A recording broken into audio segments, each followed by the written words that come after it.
How much Exactly. time do you recommend, and how do you recommend that they split it up between, let's say, content and testing techniques? Yeah, great question. I would say, again, a normal average student would probably need in the window between 10 and 14 weeks.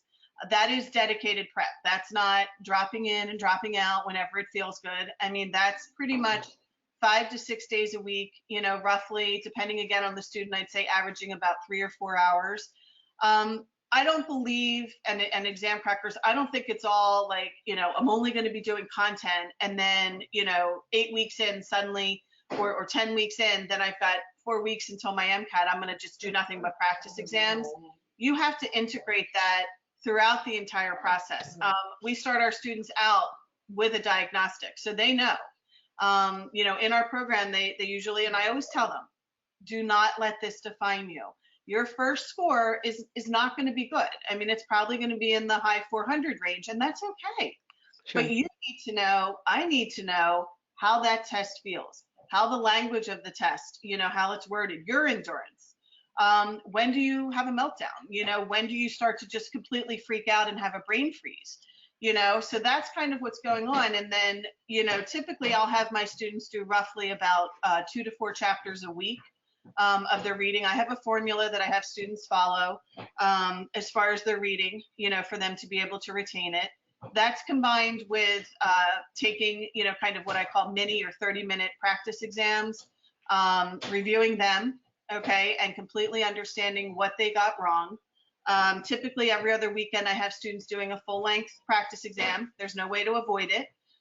Reviewing that in its entirety. And again, one of the strategies I do is I have students really focus on the incorrect answer choices and the language and kind of the variance of how it was actually worded, getting familiar with that. I'm not a fan of note taking. I try and tell students not to do that. I think that's an entirely whole nother element that they're kind of dropping on top of themselves. They're basically rewriting a manual, and I don't understand why you would do that. It's not effective. And, again, a student I talked to today had already put together 2 notebooks and was halfway through her bio book. And I said, so once you get done the bio book, do you go back and read the notes? And I mean, it's, so, Yeah. really kind of straightforward. Put it in perspective. I like students to switch chapters too. I don't like an entire day of nothing but physics. You're much more effective if you're doing physics and then chemistry, or physics and bio. Like, switch it up a little bit. And if you find yourself getting redundant and you find yourself rereading the same thing, that's an indicator to yourself, I need to take a break, Take it away. get up, do something active, go for a Yeah. run, go to the gym, make dinner, do something. Don't take a nap. Don't start getting on social media, but come back and switch it up.